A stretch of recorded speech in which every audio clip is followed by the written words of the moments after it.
네, 여러분 안녕하세요. 해커스 2의 국어 황진선입니다.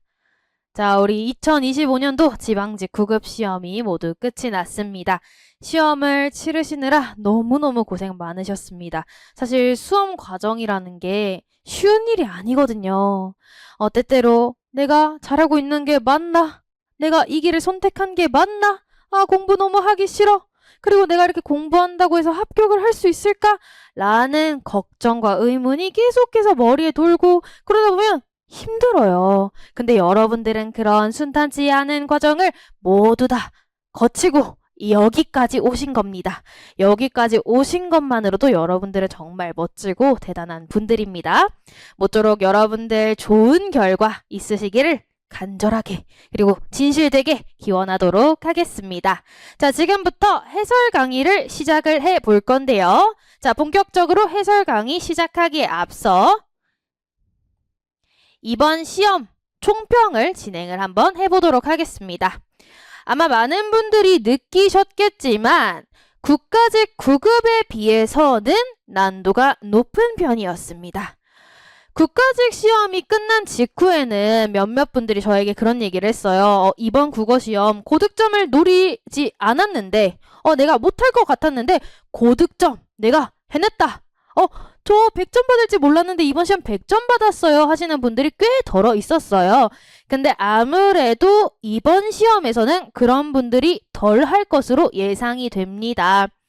그렇다는 건 아무래도 공부를 많이 하신 분들에게 유리한 시험이었다라고 볼 수가 있고, 그걸 다르게 말하면 변별력이 있는 시험이었다라고 말씀을 드릴 수가 있을 것입니다. 자, 그리고 아무래도 국가직 9급에 비해 난도가 높은 편이었기 때문에 시험장에서 느끼는 체감 난도는 더 높게 느껴졌을 겁니다. 그래서 국가직이랑 좀 비슷하겠지라고 예상을 하신 분들에게는 더 당황스럽고 더 난도가 높게 느껴지는 시험이었지 않을까라는 생각을 해봅니다. 자, 그리고 이건 당연한 얘기이지만 언어 시험의 경우에는 시간 배분 전략이 필요해요. 이건 당연한 얘기입니다. 모든 수험생분들에게 해당하는 내용이고요. 그렇다 보니 전공 과목에서 시간을 조금 많이 아끼고 이 국어 시험에 시간을 더 투자하신 분들은 그렇지 않은 분들에 비해서는 시험이 조금 더 쉽게 느껴지셨을 거예요. 당연한 얘기예요. 이것도 국어 시험이라는 게 많이 읽으면 많이 읽을수록 시간을 더 투자하면 투자할수록 답이 보여요. 답을 찾을 수 있거든요. 그렇기 때문에 시간 배분 전략이 어느 정도 필요했을 시험이라고 봅니다. 자, 여기까지가 총평이었고 이번 시험 출제 경향을 또 간단히 한번 분석을 해보자면요. 유형별로 제가 문항수를 이렇게 정리해 왔습니다. 크게 유형은 4가지 유형이죠. 독해, 논리, 문법, 어휘 유형이고요. 독해 유형 문항수는 당연히 가장 높은 비중을 차지합니다. 12문제였고요. 논리 유형이 3문항, 그리고 문법이 3문제, 그리고 어휘가 2문항, 이렇게 총 20문항이었습니다. 가장 많은 비중을 차지하고 있는 독해 유형을 조금 더 세부적으로 분석을 해보자면요. 이번에는 추론하기 유형에 비해서 세부 내용 파악하기, 그냥 읽으면 바로 답이 나오는, 답이 보이는 이 유형이 가장 많은 비중 4문항을 차지했습니다. 자, 그리고 생략된 내용 추론하기 중요한 유형이죠. 2문항이 나왔고요. 전개 순서 파악하기 1문항, 빈칸 추론하기 1문항, 논증 평가하기 1문항, 그리고 화법 1문항, 장문 2문항 해서 총 12문항이 독해로 이렇게 출제가 되었습니다. 자, 근데 이 출제 경향 같은 경우는요, 사실 국가직 9급과 다를 바가 없었어요. 완전히 동일했습니다. 그렇기 때문에 여기에서는 크게 당황하는 포인트가 없었을 것으로 예상이 됩니다. 자, 여기까지 한번 간단하게 전체적인 내용을 분석해 보았고 지금부터 문제풀이 진행을 해보도록 하겠습니다. 자, 1번 문제입니다. 공공언어 바로쓰기 원칙에 따라 수정한 것으로 적절하지 않은 것은, 자, 이 유형이 1번 문제에 나올 거라는 것은 아마 대다수가 예측했을 것으로 보입니다. 국가직과 패턴이 동일해요. 그쵸? 이렇게 공공언어 바로쓰기 원칙을 주고 수정하라. 자, 저는 근데 요 문제를요, 요 문항을 작문 파트에 집어넣지 않았어요. 제가 아까 유형별 문항수 분석할 때 작문 파트가 두 문제라고 말씀을 드렸어요. 근데 얘를 안 넣은 이유는 얘를 제가 문법 문제로 따로 뺐습니다. 왜냐하면 여기에 부적절한 피사동 표현에 유의하자라는 것은 문법적인 내용을 정확히 알지 못하면 접근하기 힘드셨을 거예요. 하지만 많은 수험생분들이 뭐 학습은 당연히 하고 가셨겠죠. 자, 우리 하나씩 좀 분석을 해보도록 합시다. 자, 언어 바로 쓰기 원칙에 표현의 정확성과 관련하여 기억, 의미에 맞는 정확한 단어를 써야 합니다. 당연한 얘기죠. 자, 그러면 1번 선지 한번 체크를 해보도록 하겠습니다. 자, 그리고 요런 1번 문제 유형 같은 경우는요, 빠르게 푸시려면 기존 문장과 달라진 문장의 차이점을 찾아주시면 됩니다. 자, 1번 선지 같은 경우에는 어디에 차이점이 있냐? 납세자의 결정 세액이, 자, 얘는 내가 내야 할 세금 금액이라는 뜻이에요. 기납부세액보다, 자, 기라는 것은요, 한자로 이미 기자라는 단어입니다. 우리 이미 결혼한 사람을 기혼자라 그러잖아요. 그때 기와 같은 기예요. 즉, 기납부세액이라는 것은 이미 납부한 금액인 거죠. 자, 어쨌든 결정세액이 기납부세액보다 적은 경우 그 차이만큼 납세자에게 환급할 예정이다라는 문장을 수정한 문장 보시면요. 환수할 예정이다로 수정이 되어 있습니다. 즉, 단어가 이렇게 차이를 보이고 있다는 거 확인할 수 있어요. 환급, 환수. 자, 그러면 이 단어의 뜻을 정확히 아셨어야 수월하게 문제를 푸실 수가 있었겠죠. 근데 우리 환급이라는 말은 일상생활에서도 꽤 많이 쓰는 단어예요. 그쵸? 환급, 도로 돌려주다라는 뜻을 가지고 있어요. 우리 예를 들어서 해커스 공무원에서도 환급해 줄게, 환급 이벤트를 해요. 그게 뭐예요? 너네가 낸 돈 내가 돌려주겠다는 거잖아요. 환급, 도로 돌려주다. 자, 그러면 이 문장의 의미를 잘 생각을 해봅시다. 결정세액이, 내가 내야 할 금액이 기납부세액보다 적대요. 이미 내야 할 금액보다 내가 내야 하는 금액이 적네? 그럼 어떻게 되겠어요? 이미 낸 돈을 돌려받아야겠죠. 도로 돌려줘야겠죠. 환급할 예정이다가 적절한 문장이에요. 근데 환수로 바뀌었어요. 환수.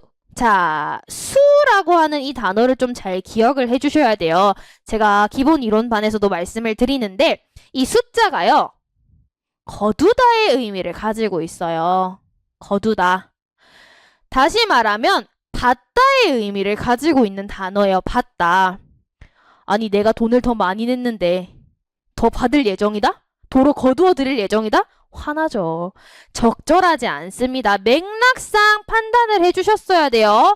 이 문장의 맥락도 잘 이해를 하셨어야 되고 환급과 환수라고 하는 단어의 의미도 정확하게 아셨어야지 1번이 틀렸다. 적절하지 못하게 수정을 했다라고 선택하실 수가 있었을 겁니다. 자, 그래서 여기에서 우리가 하나 짚고 가야 될 거. 숫자.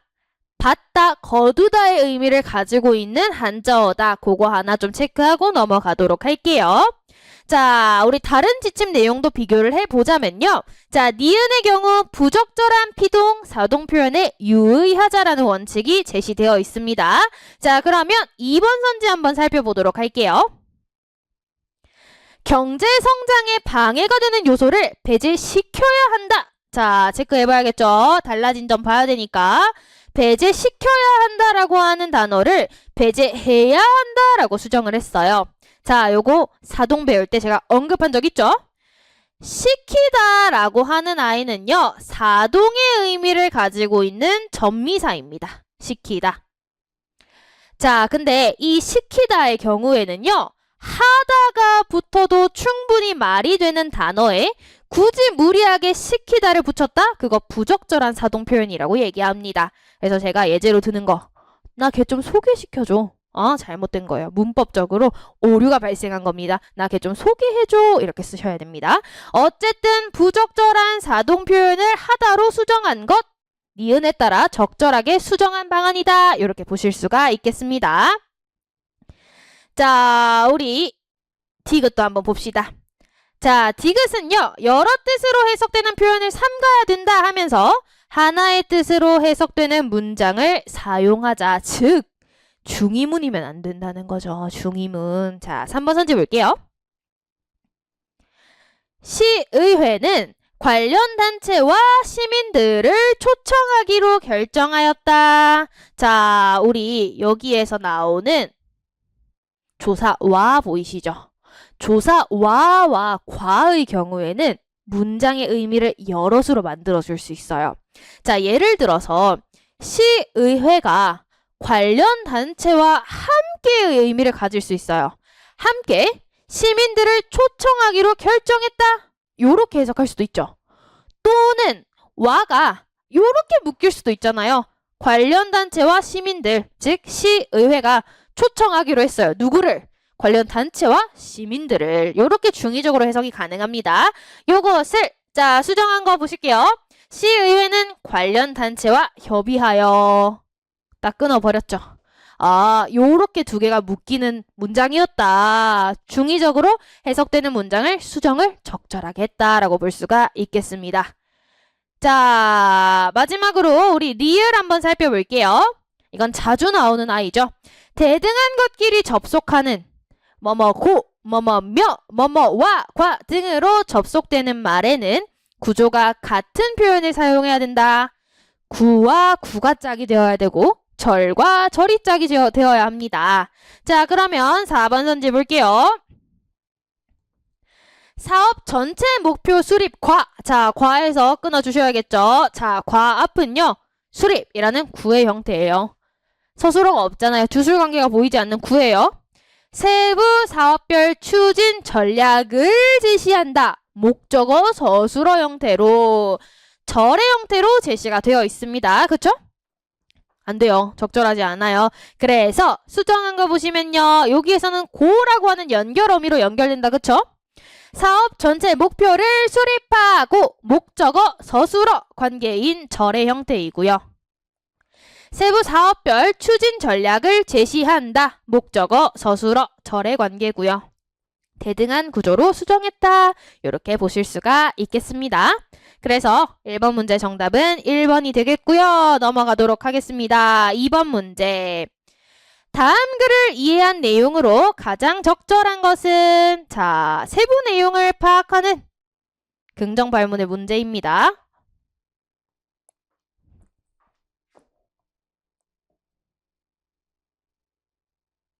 자, 2번 문제입니다. 다음 글을 이해한 내용으로 가장 적절한 것은 세부 내용 파악하기 긍정 발문의 문제예요. 이런 경우에는요.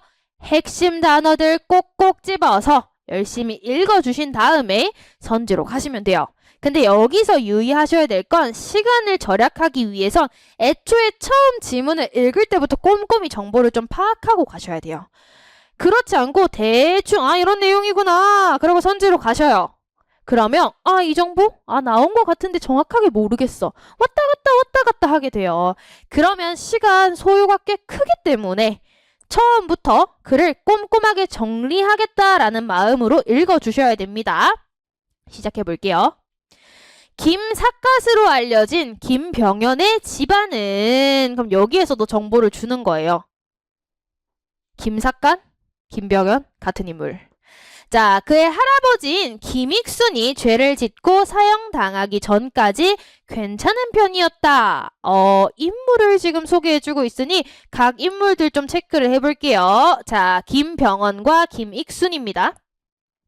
김병연의 5대조 할아버지 김시태 또 체크를 해줘야겠죠. 김시태가 경종초의 신임사화에 연루되었지만 영조가 즉위한 뒤 그것이 조작된 것임이 밝혀지고 명예가 회복되었대요. 자, 부정적인 상황에 처했음에도 불구하고 회복되었다. 좋은 결과가 있었어요. 김익수는 김시태의 후광을 입어 여러 관직에 나아갔다. 아까 김병연의 할아버지 김익순입니다.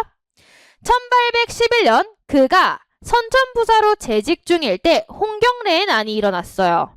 이때 그는 반란군에게 항복했을 뿐만 아니라 반란이 수습될 무렵에는 반란군 장수의 목을 베어왔다는 거짓 보고를 했대요. 거짓 보고. 누가? 김익순이. 주체 체크 잘 해주셔야 됩니다. 김익순의 이러한 행적, 자, 거짓 보고까지 한 이러한 행적이 드러나 결국 그는 모든 재산이 몰수되고 사형을 당했대요. 이후 김병현은 대역죄로 사형당한 인물의 후손. 인물 누구예요? 김익순이죠. 김익순. 의 후손이라는 오명을 쓰고 살아갈 수밖에 없었다. 그가 당대의 주류 세력과 관계를 맺지 못한 것도 바로 이 때문이었다. 그는 20세 전후로 부모가 모두 숨지자 자신의 신세를 한탄하며 세상을 떠돌게 되었다. 부정적인 결론을 맞은 김병현 씨입니다. 그쵸? 자, 이렇게 천천히 꼼꼼히 내용을 판단을 해주신 다음에 자, 우리는 선지 판단해봅시다. 자, 1번. 김시태의 후손은 아무도 관직에 나아가지 못했어요? 잘 나간 사람 한 명 있잖아요. 김익순. 결론은 좋지 않았을지라도 어쨌든 관직에 나아가기는 했습니다. 아무도 X. 2번. 김익순은 김시태의 죄상이 자, 죄를 지은 건 누구예요? 김익순이에요. 김시태는 오히려 명예를 회복했었죠. 그쵸? 3번. 김병현은 자신의 조상이 신임사화에 연루되었다. 자, 신임사화에 연루되었다라고 판단되었던 사람이 누구예요? 김시태였어요. 근데 그것이 아니다라는 사실이 발견되었죠. 알려지고 나서는 괜찮았어요. 김익순이 잘 나갔어요. 그렇기 때문에 인과관계가 없습니다. 자, 4번. 김병현은 대역죄인의 후손입니다. 누구? 김익순. 그래서 당대 주류 세력과 관계를 맺을 수가 없었죠.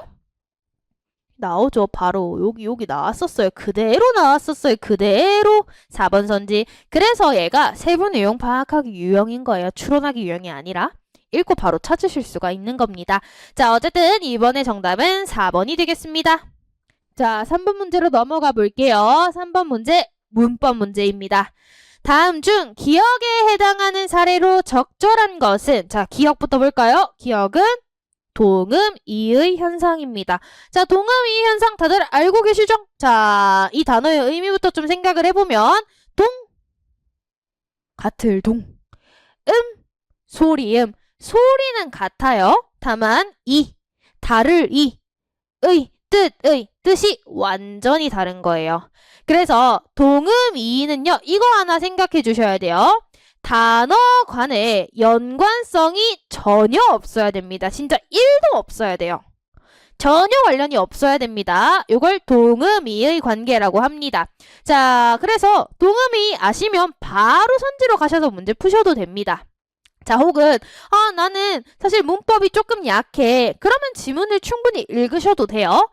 이 지문에서는 품사통용과 동음이의를 구분짓고 있었어요. 자, 한번 읽어볼게요. 하나의 단어는 하나의 품사에 속하는 것이 일반적이지만 어떤 단어는 2가지 이상의 품사에 속할 수가 있어요. 예를 들어 밝다의 경우 날이 밝았다에서는 밤이 지나고 환해지며 새날이 오다. 시간의 흐름이 전제되어 있다. 그러면 움직임이라고 생각하시고 동사. 햇살이 밝은 날에서는 불빛 따위가 환하다라는 의미의 형용사입니다. 진짜 이 빛의 상태, 성질 상태를 얘기하는 형용사입니다.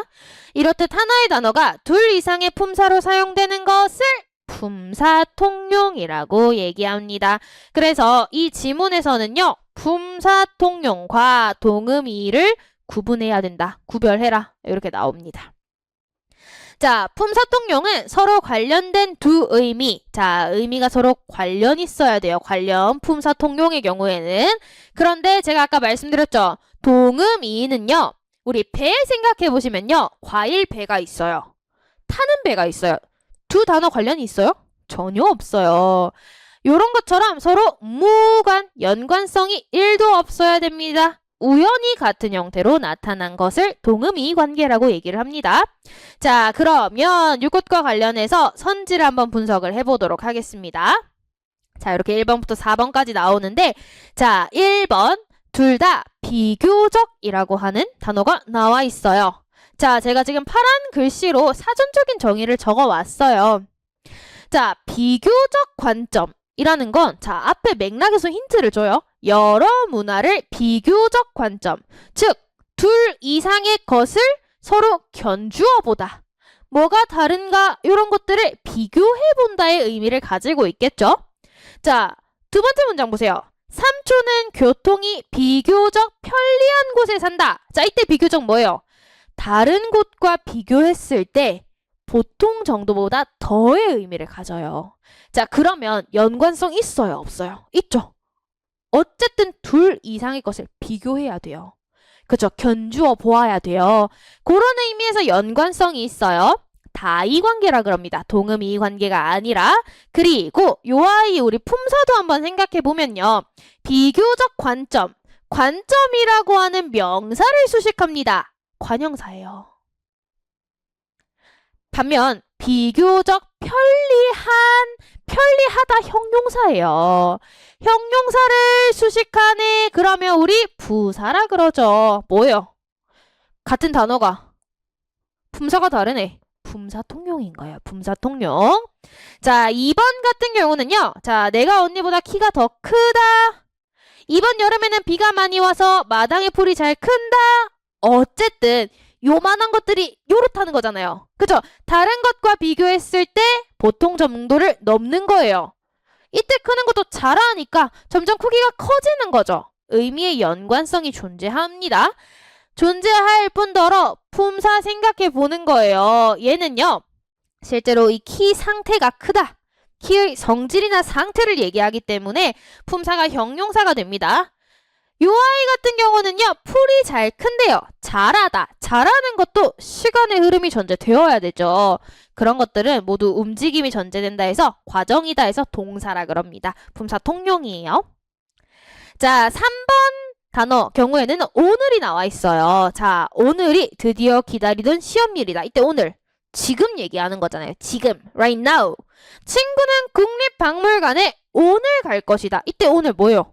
지금, right now를 의미합니다. 연관성 존재해요. 근데 뭐가 다르다? 격조사랑 결합해 있는 요 놈은 우리가 명사라 그러죠. 반면 뒤에 오늘은 무슨 기능을 해요? 오늘 가다를 수식하는 부사 역할을 하고 있습니다. 꼴은 똑같은데 품사가 다르네? 품사 통용이라고 얘기하는 거예요. 자, 반면 4번 보시면요. 어제 산 모자를 쓰다. 뭐예요? 얹는 거예요. 머리에 얹다의 의미를 가지는데 두 번째 문장.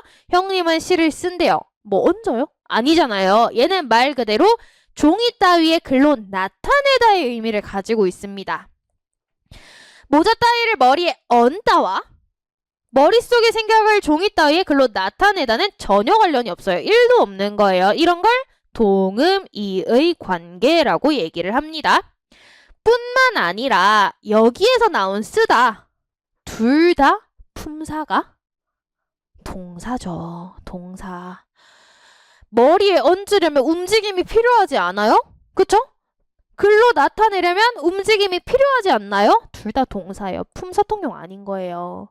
요렇게도 접근할 수 있었다. 물론 의미로 접근하시면 쉽게 가셨겠지만 나 그게 구분이 잘 안 돼. 동음이가 뭔지 모르겠어. 요렇게도 푸실 수가 있었다는 겁니다. 어쨌든 문법 문제였고요. 정답은 4번입니다.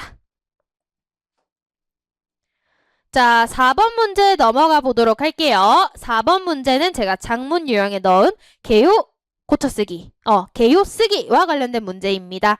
지침에 따라 개요를 작성할 때 가에서 라에 들어갈 내용으로 적절하지 않은 것은 지침을 제시해 주기 때문에 서론, 본론, 결론 각각 지침 따라서 지침에서 하라는 대로 적용하시면 되는 문제예요. 자, 우선 제목도 한번 읽어주셔야 됩니다. 국내 방송산업의 친환경 제작 현황과 그 확산을 위한 정책 지원 방안과 관련해서 얘기를 할 거래요. 일단 핵심 소재는 방송산업 친환경 제작 정도가 되겠네요. 어찌되었든 간에 우리 서론 지침 봅시다. 보고서 작성의 배경과 필요성을 포함하자고 합니다. 여기에서 과로 끊기잖아요. 그러면 보통 얘는요 1번에 들어가고 얘는 2번에 들어가요. 자, 서론 보시겠어요? 환경 위기에 대응하기 위한 해외 방송 산업의 정책이 변화했어요. 이런 배경을 가지고 1번 배경을 가지고 국내도 그래야 한다를 얘기하고 싶은 거죠. 배경 제시했으니 여기 가 부분에는 지침의 두 번째 필요성을 언급해야 됩니다. 자, 그러면 선지 한번 보도록 할게요. 선지 보시면 1번 국내 방송산업의 친환경 제작 전략에 너무 쉽다. 대놓고 필요성이라고 제시하고 있습니다. 그러면 1번은 적절하겠네요. 자, 서론은 끝났으니 이번에는 본론 한번 살펴보도록 하겠습니다. 자, 본론은 제목에서 밝힌 내용을 두 개의 장으로 구성한대요. 우리 요 내용도 한번 살펴볼게요. 우리 아까 제목 읽었잖아요. 보시면 이렇게 보면 한눈에 보이죠? 자, 제목에서 현황과 지원 방안에 대해서 언급을 했어요. 그래서 말 그대로 본론, 한 장은 현황, 다른 장은 정책 지원 방안. 진짜 말 그대로 지침 그대로입니다. 그렇죠? 자, 그리고 다시 올라가 볼게요. 두 장으로 이루어지되 두 장의 하위 항목이 3장의 하위 항목과 서로 대응하도록 할 것. 이건 2장이에요. 2장과 3장 각각 하위 항목이 서로 대응. 당연한 얘기예요. 이거는 개요에서 무조건 따라줘야 되는 내용입니다. 자, 그러면 한번 체크를 해볼게요. 무슨 말이었냐면 이런 말이에요. 자, 2장의 1번 요 내용과 3장의 2번 내용이 서로 짝이 되어야 한다는 겁니다. 자, 그러면 나를 채우기 위해서는 3장의 1을 보셔야죠. 국내 방송산업의 특성을 반영한 친환경 제작 지침의 마련. 지침을 마련한대요. 이게 해결 방안이래요. 지원 방안이래요. 그러면은 나에 뭐가 들어가야겠어요? 지침이 없었겠죠. 그러니 마련해주겠다. 이 내용이 들어가는 게 맞겠죠? 자, 2번 선지 한번 볼까요? 지침 부재. 그죠? 지침이 없었던 거예요. 그래서 마련해줄게. 이렇게 가는 것이고요. 자, 그러면 이번에는 하위 항목의 두 번째 내용. 자, 현황이 인력이 부재하대요. 친환경 방송 제작 관련 전문 인력이 부재해서 얘를 해결해야 돼요. 어떤 정책을 지원해주면 될까요? 전문 인력이 부재하니까 3번 선지 볼까요? 전문 인력 채용할 수 있도록 제도화하는 거예요. 그럼 채용이 되겠죠. 해결 방안으로 적절합니다. 그러면 이제 남은 속어법으로 4번이 정답이 되겠지만 우리 결론 내용도 지침에서 한번 체크를 해보도록 할게요.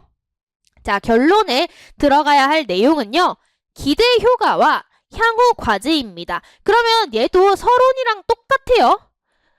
기대 효과가 1번 내용으로 들어가야 되고 2번 내용으로 향후 과제가 들어가는 겁니다. 자, 그러면 살펴볼게요. 자, 결론에 1, 2 있죠? 보시면요. 여기 1 내용, 여기 2 내용이 들어가야 되는 거예요. 1의 기대 효과, 2번의 향후 과제. 향후 과제.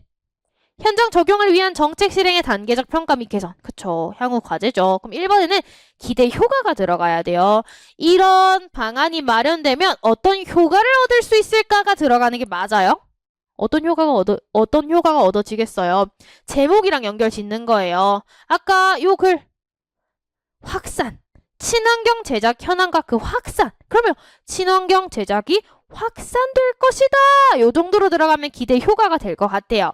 자, 근데 4번 선지 보시면 세부 지침과 인력 채용 방안 제시. 뭐 이미 나온 해결 방안 아니에요? 이걸 왜 다시 언급해요?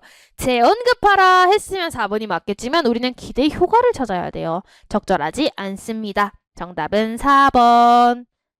다음 내용으로 우리 넘어가 보도록 합시다. 5번 문제로 갈게요. 자, 5번 문제의 경우도 수정하기, 장문 파트에 제가 집어넣은 아이입니다. 기억에서 리을 중 문맥상 어색한 곳을 수정한 것으로 가장 적절한 것을 찾으셔야 돼요. 자, 고쳐쓰기인데 문맥상이기 때문에 문법적인 거 묻는 거 아니에요? 내용적인 걸 묻는 겁니다. 자, 그리고 얘는요. 밑줄 쳐진 내용의 인접한 부분에 힌트가 숨어 있어요. 그 힌트들을 좀 찾아가면서 글을 읽어볼게요. 면역 반응에는 자연 면역과 획득 면역이 있어요.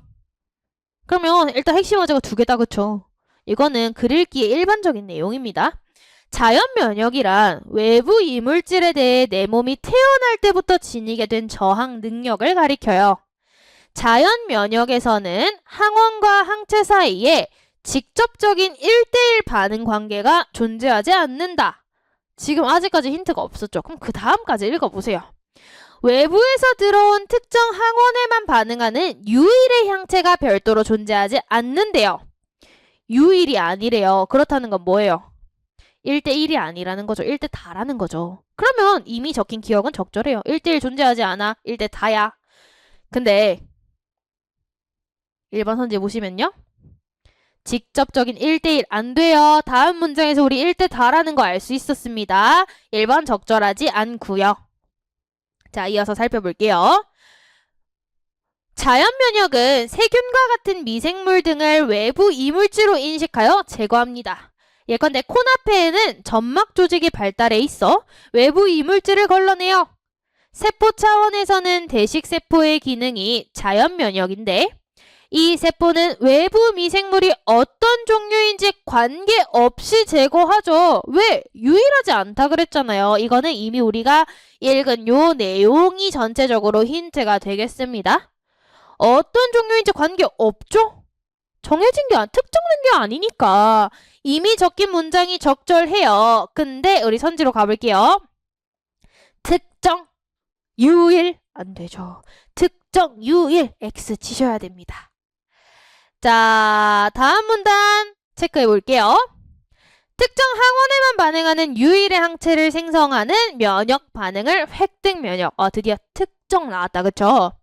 획득 면역에서는 자연 면역과 달리 그럼 뭐가 나와야겠어요? 특정이 나와야겠죠. 항원의 종류와 무관하게 특정 항원에 대해 여러 종류의 항체가 반응한다. 아까 우리 여러 종류라고 했었는데요. 여러 종류가 아니라 특정으로 가셔야 돼요. 왜? 자연 면역과 달리라고 얘기했기 때문에. 그래서 특정 항원에 대해서만 반응한다. 적절한 내용입니다. 적절하게 수정했어요. 자, 우리 리을도 한번 살펴볼게요. 계속 일례로 비림프구의 세포 표면에는 특정 항원을 인식하고 그 특정 항원에 결합하는 부위가 있는데 이를 항원 수용체라고 얘기를 한대요. 자, 항원 수용체가 뭐다? 특정 항원을 인식했어. 그 특정 항원에 결합한대요. 자, 리을 항원 수용체는 세포 표면에 형성되는 단백질. 그쵸? 여기 아까 표면 얘기 나왔어. 표면에 형성되는 단백질의 일종으로 항원에 의해 자극이 되겠죠. 왜? 특정 항원을 인식하고 반응하는 거니까 항원에 의해 자극되는 겁니다. 자, 우리 한번 4번 볼까요? 항원 수용체는 세포 내부의 형성. 여기서 지우셔야죠. 세포 내부 아니에요. 표면이라 그랬습니다. 그리고 특정 항원에 반응하는 것이니 항체에 의해 자극된다. 적절하지 않습니다. 정답은 3번입니다. 6번 문제. 전개 순서 파악하기 문제네요. 가에서 라를 맥락에 맞추어 가장 적절하게 나열한 것은? 자, 요 경우에는 우리 뭐부터? 반드시 선지부터 보셔야 됩니다. 나 아니면 다로 시작해야 돼요. 우리 가랑 라는 읽을 필요 없죠. 그러면 나 다 한번 비교해 볼게요. 자, 나. 높은 해상도의 구현은 데이터 저장 용량의 문제를 일으켰고 그래서 용량을 줄이기 위한 여러 방법도 함께 고안되었다. 자, 여기까지 딱 읽었을 때 걸릴 거 있으신가요? 접소가 없어. 지시 없어. 그러면 일단은 킵 해두셔야 되는 거예요. 높은 해상도 관련 얘기를 했어요. 그러면서 끝까지 읽어볼게요. 이를 통해 여러 방법이 고안되었죠. 이를 통해 고해상도의 이미지도 웹사이트를 비롯한 다양한 분야에서 활발하게 사용할 수 있게 되었다고 합니다. 근데 뭔가 느낌이 마지막에 가야 될 것 같지 않아요? 전체적인 내용을 얘기하고 좋은 점으로 마무리하는 구조가 적절하지 않을까? 감이 있으신, 센스가 있으신 분들은, 읽기에 독해에 센스가 있으신 분들은 그렇게 가셨을 것 같은데 일단 모르죠. 나가 먼저 올 수도 있으니까 일단 다랑 비교를 해볼게요. 컴퓨터에서 이미지를 처리하기 위해서는 아날로그 영상 신호를 디지털로 변환하는 과정을 거쳐야 한다. 자, 딱 이 문장을 읽었을 때 나랑 다를 한번 비교를 해보셔야 돼요. 아날로그 영상 신호를 디지털로 변환하는 과정을 거쳐야 한다. 근데 이 과정에서 해상도 문제가 나오지 않을까요? 얘가 먼저 나오고 해상도가 나오는 게 맞지 않을까를 생각하시고 나는 다가 더 끌려.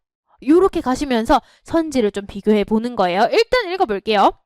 이미지를 디지털로 저장하는 가장 기본적인 방법은 픽셀 단위로 수치화하여 저장하는 것이다. 좋아요. 그러면 한번 선지 볼게요. 선지 보시면 다 다음에 가 아니면 라예요. 자, 가와 라의 우리 연결고리를 찾아주셔야겠죠? 자, 근데 연결고리가 바로 나와버렸다. 어떡해. 자, 보시면 픽셀 단위로 수치화한다 그랬어요. 우리 출제자는 친절한 분입니다. 그래서 우리에게 뭘 주고 있다?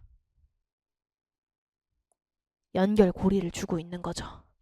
픽셀 단위로 수치화된 이미지. 요렇게 가면 연결고리가 너무나 탄탄한 거예요. 그러면 우리 3번 선지를 한번 점검해 보는 겁니다. 자, 보시면 픽셀 단위로 수치화된 이미지 데이터는 하나의 긴 데이터 형태로 컴퓨터에 저장된다. 초기 컴퓨터의 경우 흑백만 표현할 수 있었기 때문에 이미지는 하나의 픽셀에 대해 흑과 백이 0과 1로 표현되는 1비트로 저장이 되었었대요. 초기 컴퓨터의 경우라고 얘기가 나왔기 때문에 아마 후반기로 갈 때의 컴퓨터 특징을 언급하지 않을까? 자, 그러면 연결고리 찾아볼 거예요. 우리는 일단 3번 선지가 괜찮다라고 느꼈기 때문에 라로 한번 가보는 거예요. 자, 하지만 나오면서 나오죠. 현재 컴퓨터 얘기 나오잖아요. 여기에서 우리 아까 읽은 내용에서 초기 컴퓨터 얘기를 했죠. 하지만으로 뒤집히는 연결고리 너무 좋은 거예요. 컴퓨터 비전 기술이 발달하면서 하나의 픽셀에 여러 색상의 정보를 담게 되었다. 초기 색상 표현은 하나의 픽셀이 흑과 백, 아까 흑과 백 가에서 얘기를 했어. 흑과 백이 1비트였으나 최근에는 높은 해상도를 구현하기 위해 픽셀 하나에 32비트까지 사용한다. 연결고리 너무 좋죠? 그래서 여기에서 높은 해상도 얘기를 했네. 연결고리 나로 가는 겁니다. 너무 좋죠? 그래서 정답은 3번이다. 이렇게 체크할 수가 있겠습니다. 자, 전개 순서 파악하기는요, 어렵게 생각하지 마시고요. 이런 연결고리 한번 찾아보시길 바랍니다.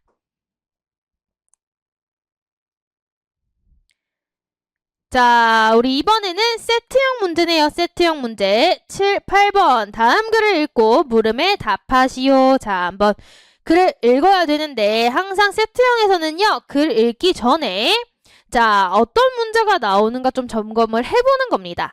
자, 7번. 윗글을 이해한 내용으로 적절하지 않은 것을 찾아야 돼요. 자, 세부 내용 파악하기 부정발문입니다. 그래서 나 사실 지금까지 문제 너무 많이 풀어가지고 좀 피로해 하시는 분들이라면 어떻게 하시는 게 좋다? 선지의 키워드를 뽑아내보자. 자, 1번. 영웅소설은 이원적 세계상을 잘 보여주는 문학적 갈래이다. 영웅소설을 체크하시면 안 돼요. 4번 선지에도 영웅소설이 나오기 때문에 이원적 세계상을 잘까지 좋겠죠. 잘까지. 왜냐면 이원적 세계상이 3번 선지에도 나오는 키워드이기 때문에 잘까지 체크를 한 거예요. 사실 핵심은 잘이죠. 잘. 자, 2번. 판소리계 소설에서 서사의 인과관계는 경험적 현실에 바탕을 둔 경우가 많다. 여기에서는 인과관계 이런 거 괜찮지 않나요? 인과라는 단어를 한번 찾아볼 거고. 3번.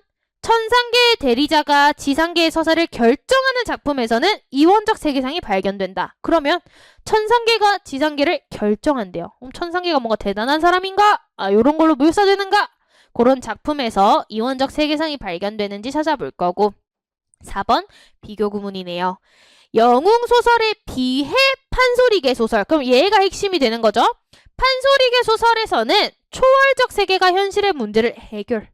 판소리계에서 천상계 초월계 세계 인물이 해결을 해주는가? 요거를 한번 찾아보도록 하겠습니다.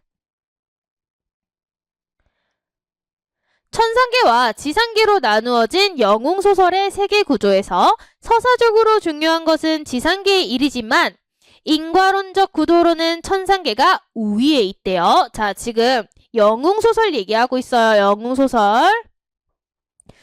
천상계의 의지나 그 대리자의 개입에 의해서 지상계의 서사가 결정된대요. 천상계는 지상에서 일어나는 모든 사건의 발생과 기결을 지배하는 초월적 세계로서 일시적으로 고난에 빠졌던 주인공이 세상에 창궐한 악을 물리치도록 승리해주는 근거로 작용한대요. 천상계의 존재가 뭐 해주고 있어요? 해결해주고 있네요. 우리 아까 선지에 해결 있었는데 계속 읽어볼게요. 지상의 혼란이나 세계 질서의 모순은 일시적인 것일 뿐 현실의 구체적 갈등에 뿌리를 둔 것이 아니어서 초월적 세계가 이미 설계한 바에 따라 쉽사리 한 번 더 해소된다. 이런 모습의 세계 구조를 이원적 세계상이라고 부른다고 합니다. 자, 그러면 우리 아까 선지에 있던 단어 키워드들 몇 개 좀 지울 수가 있죠. 소거할 수 있죠. 1번 영웅소설은 이원적 세계상 잘 나타나잖아요. 그쵸? 1문단에서 알 수 있는 내용이었고요.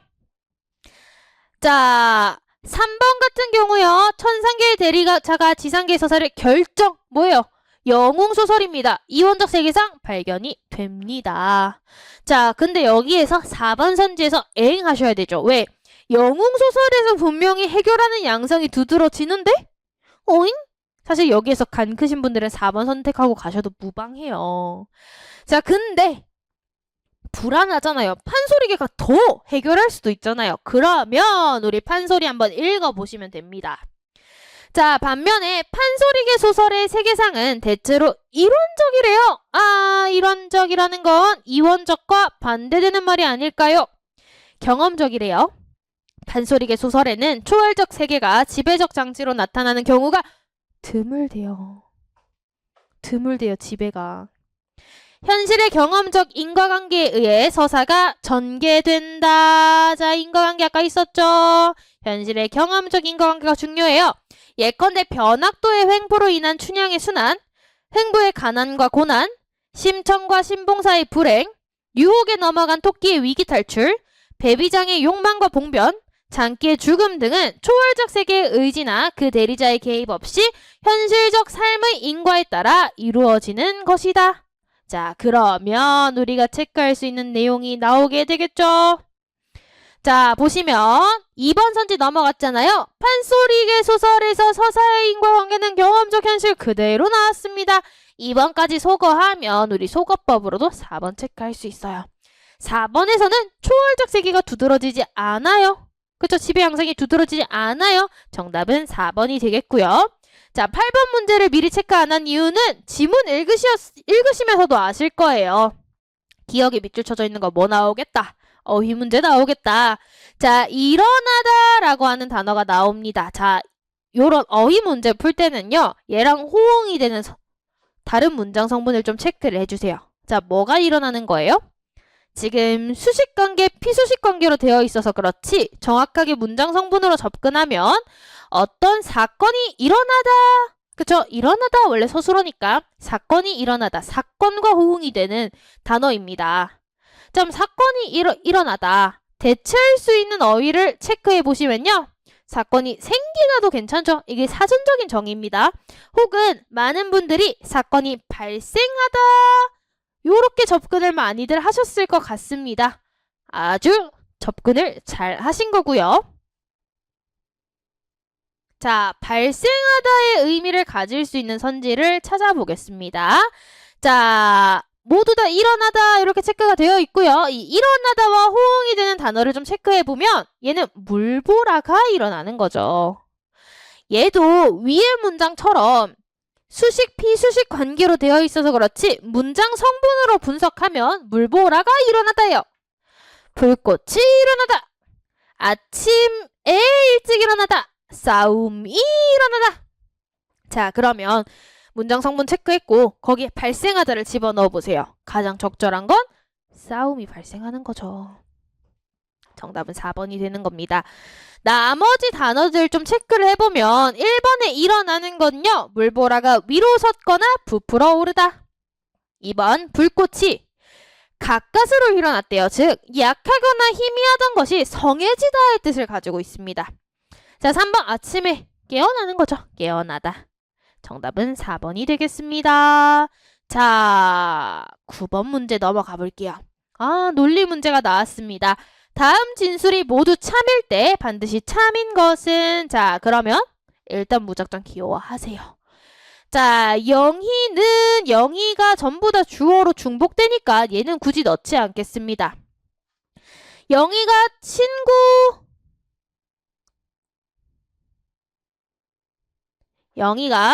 친구 혹은 선생님을 만났다면 영희는 커피를 마셨다. 이렇게 적으시면 되겠죠? 자, 두 번째, 영희는 친구 또는 선배를 만난 것입니다. 자, 그런데 영희는 커피를 마신 적이 없대요. 얘는 확정되었네요. 그럼 우리는 이 확정된 요 명제를 최대한 활용하셔야 돼요. 얘를 활용하고 싶어. 활용할 수 있는 명제가 있죠. 일단은 꼴을 똑같이 만들어줘야 돼요. 그러려면 첫 번째 명제 활용하시면 되겠죠. not 커피로 대우관계로 만들 수가 있습니다. 커피를 마시지 않았다면, 자, 요거 not 붙이시면 이렇게 되죠. not 친구 그리고 부 뒤집혀야 돼요. not 선생 이렇게 가는 겁니다. 그리고 여기에서 우리 확정된 게 또 나왔죠. 커피 마시지 않는 게 확정되었으면 둘 다 만나지 않았다까지 뽑아내집니다. 자, 그리고 우리 남은 명제 요 아이 활용해 볼 수 있겠죠. 친구 혹은 선배를 만났대요. 둘 중에 한 명은 무조건 만났어야 돼. 근데 친구를 안 만났네. 즉 선배를 만났다는 것도 확정이 되었습니다. 자, 그래서 정답은 1번이에요. 영희는 선배를 만났어요. 친구 안 만났어. 선생님 안 만났어. 여기서도 선생님 안 만났어. 2, 3, 4번은 정답이 될 수가 없습니다. 비교적 간단한 논리 문제였습니다. 10번 문제로 넘어가 보도록 하겠습니다.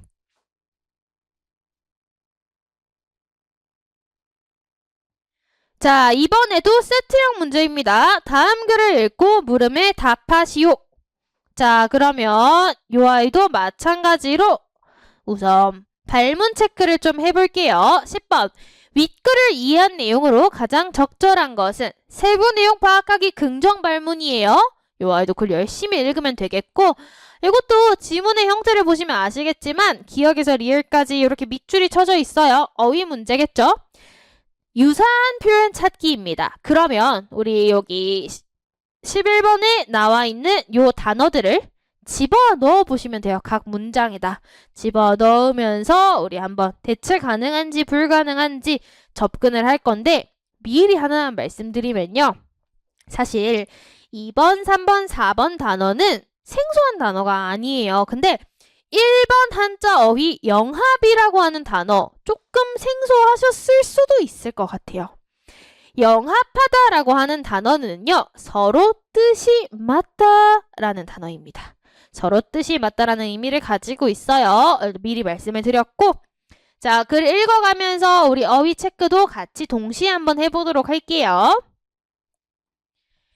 이광수와 김동희는 한국 근대 문학 초기의 대표적인 소설가로 이 둘의 작품은 표준어와 사투리 사용에서 두드러진 차이를 보인다. 많이 나오는 구조죠. 대조 구조입니다. 자, 근데 어떤 데서 차이가 있는지 미리 알려줬어요. 표준어와 사투리의 사용에서 차이가 보인대요. 이광수의 대표작 무정에서는 작중 배경과 등장인물의 출신지가 서울이 아니에요. 평양이에요. 그럼에도 인물들이 주고받는 대화가 표준어로 되어 있어요. 반면 김동인의 대표작 뱃다라기에서 인물들의 대화는 출신지와 작중 배경에 맞는 사투리로 이루어진대요. 여기서 일단 차이점 체크 하나 해야겠죠. 표준어 사용이냐 사투리 사용이냐로 구분이 됩니다. 무정에서는 표준어, 배따라기에서는 사투리. 작품의 리얼리티를 얼마나 잘 구현했는가를 기준으로 본다면 뭐가 더 뛰어나겠어요? 배경에 맞는 사투리를 쓰는 게 더 뛰어나겠죠? 그래서 무정보다 사투리를 쓴 배따라기가 더 뛰어나다고 볼 수가 있습니다. 자, 일단 1문단 끊어갈게요. 어휘 체크부터 하고 가도록 하겠습니다. 자, 배경에 맞는 사투리예요. 이때 맞다라는 것은요, 그 배경에 잘 어울리는 사투리, 어울리다의 의미를 가져야 됩니다. 자, 그런데 우리 11번의 1번 선지 보시면요. 영합하다, 아까 서로 뜻이 맞다 그랬어요. 서로 뜻이 맞다는 건 뭐예요? 일치한다는 거예요. 그쵸? 어떤 뜻이 일치하는 거예요. 동의한다는 거예요. 그러면 얘 어울리다와 같은 의미입니까? 전혀 아닙니다. 그래서 11번의 정답은 1번이에요. 근데 영합하다라는 단어의 의미를 정확히 몰랐다? 2, 3, 4번이 너무 명확하게 정답이 아니에요. 너무 잘 들어맞아요. 적절해요. 그렇기 때문에 소거법으로도 1번 접근하셔도 됩니다. 그것도 일종의 문제풀이 스킬이에요. 자, 어쨌든 정답은 1번인데 우리 계속해서 한번 읽어보도록 할게요. 그러나 이광수의 무정을 리얼리티의 구현 정도를 기준으로 낮잡아 평가하는 것은 곤란하다. 우리 방금 전까지 리얼리티의 구현 정도로 비교를 했었잖아요. 에이, 그렇게 해서만은 안 된다. 근데 국민 국가 형성 과정에서 다양한 지방의 사투리를 통일하는 것은 중요한 화두였대요. 아, 통일이 중요했었는데 이로 인해 표준어와 사투리의 위계가 공고해졌대요. 당대의 지식인들은 표준어가 교양, 문화, 지식, 과학, 공적 영역 등 다양한 영역에서 근대적 가치를 나타내는 것으로 사투리는 야만, 비문화, 무지, 비과학, 사적 얘랑 비교해봐요. 얘는 긍정적이고 얘는 부정적인 느낌이 오졌다. 전 근대적인 가치를 나타내는 것으로 인식하였대요. 그렇기 때문에 이광수가 계몽주의의 신봉자였음을 떠올리면 그가 무정에서 표준어를 사용한 것은 근대적 가치를 실현하기 위한 의도적인 선택, 장치로서 표준어를 심어놓은 것이다라고 평가 내릴 수 있는 거예요. 왜? 표준어가 근대적 가치를 나타내는 것이었기 때문에 연결되겠죠. 자, 우리 우선 어휘 체크 좀 하고 가도록 하겠습니다. 자, 여기서 가치를 나타내다 신봉자였음을 떠올리며가 나오고 있는데요. 자, 여기에서도 제가 물론 한자어 문제는 사라졌지만 하나 말씀드리고 싶은 게 있어요. 자, 우리 표자가 겉표자예요. 그래서 표자가 나오면 보통 겉으로 드러내어 나타내다, 드러내다, 나타내다의 의미를 가집니다. 우리 나타내다. 대체 가능하겠죠? 자, 그리고 상기하다의 우리 상자도 알고 계시면 좋은 한자어가 되겠죠? 생각하다라는 뜻을 가지고 있는 어휘입니다. 자, 즉 지난 일을 돌이켜 생각해내다. 그게 뭐예요? 다른 말로 떠올리다가 되겠죠? 대체 가능합니다. 자, 다시 위로 올라갈게요. 우리 마지막 문단 읽어보도록 합시다. 이처럼 표준어의 사용은 작가의 의도, 아까 이광수의 의도 드러낸다고 했었잖아요. 이는 현대문학 안에서도 찾아볼 수 있어요. 박경리의 토지에서 대부분의 인물들은 경상도나 함경도 사투리를 사용하는데 주인공 서인은 사투리를 쓰지 않는데요. 자, 그러면 대부분의 인물과 주인공이 좀 차이를 보이는데 이는 작품의 리얼리티 형성에는 방해가 되지만 해당 인물의 고고함과 차가움을 드러내기 위해서 목적이 요거였네요. 사투리를 구사하지 않았대요. 토지에 사용된 표준어는 인물의 성격, 서희라고 하는 인물의 성격을 뚜렷하게 보여주는 효과를 지닙니다. 자, 그러면 우리 글 다 읽었어요. 우선 10번 문제 한번 풀어볼까요? 적절한 것은 1번 배따라기는 표준어, 배따라기가 표준어 아니었죠. 뿐만 아니라 효과도 잘못됐죠. 표준어가 어떻게 리얼리티 연결 안 됩니다. 자, 2번 무정에는 그쵸. 근대적 가치의 실현과 관련된 작가의 의도가 담겨 있어서 뭐 했어요? 표준어 사용했습니다. 정답은 2번이고요. 3번 토지는 서희의 사투리. 서희 사투리 연결할 수 없겠죠. 서희는 표준어였고요. 4번 작품의 리얼리티를 만일 기준으로 한다면 사투리를 쓴 배따라기가 더 뛰어나다고 평가받을 수 있겠죠. 그죠? 무정이가 아니라 배따라기가 무정보다 이렇게 가야 됩니다. 11번 우리 4번까지 좀 체크를 해보면요. 뚜렷하다였어요. 자, 분명하다. 우리 여기에서도 마찬가지로 한자로 사실 접근하면 좀 좋기는 해요. 밝을 명자, 밝아요. 그럼 뭐예요? 뚜렷하겠죠. 자, 그리고 분명하다라고 하는 단어의 사전적인 정의가 모습이나 소리 따위가 흐릿함이 없이 똑똑하고 뚜렷하다가 정의에도 나와요. 물론 여러분들은 정의까지는 모르셔도 됩니다. 근데 대체 가능하다는 걸 보여드리고 싶었습니다. 뚜렷하게 분명하게 들어갑니다. 자, 11번의 정답은 1번이 되겠고요. 자, 12번, 13번도 동일하게 세트형입니다. 자, 보시면 다음 글을 읽고 물음에 답하시오. 자, 그리고 이것도 발문부터 좀 체크를 해볼 건데 요거는요. 앞전 지문들과 다르게 밑줄 친 아이들이 어휘가 아니네요. 그러면 문제 체크를 좀 해봐야겠죠? 자, 12번 윗글에서 추론한 내용으로 적절한 것은 자, 추론이니까 글 열심히 읽어주셔야 되고 13번 윗글의 기억에서 리을 중 문맥상 의미가 나머지와 다른 하나. 얘는 문맥상 어떤 의미를 가지고 있는가를 조금 체크하면서 전체적으로 읽어주셔야 되겠습니다. 자, 그러면 우리 1문단부터 지문이 꽤 많이 길어졌어요. 이전 시험들에 비하면. 천천히 조금 읽어가면서 정보를 체크를 잘 해주셔야 되겠습니다. 자, 1문단입니다. 경제적으로 보면 우리의 삶은 끊임없이 무언가를 소비한다. 의식주 같은 기본 생활에 더해 문화생활과 사회활동도 소비를 떼어놓고 생각할 수 없다. 그러면 소비, 지금 중요한 단어로 나오는 것 같아요. 소비되는 것을 흔히 상품이라고 부르지만 실은 재화라고 해야 된대요. 소비하는 거 우리는 상품이라고 해서는 안 돼. 재화라고 명명해야 되는데 재화는 소비를 목적으로 하고 상품은 시장에서의 판매를 목적으로 하기 때문이래요. 자, 그럼 다시 이렇게 묶는 거죠.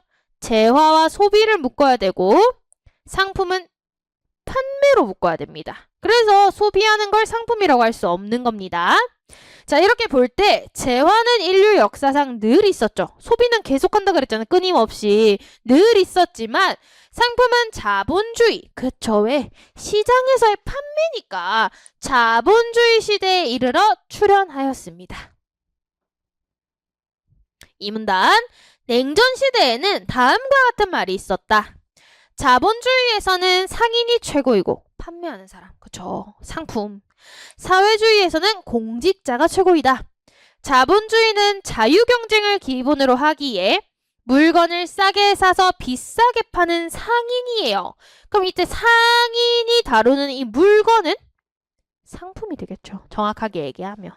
그쵸? 자, 기억은 상품이 되겠습니다. 자, 어쨌든 많이 볼 수 있고 사회주의는 관료제의 폐해로 국가기관이 부패해서 고위 관료라든가 고급 당원이 배불리 먹고 산다는 의미다. 즉 공직자가 최고다. 자본주의의 역사를 볼 때 이 말은 사실에 가깝다.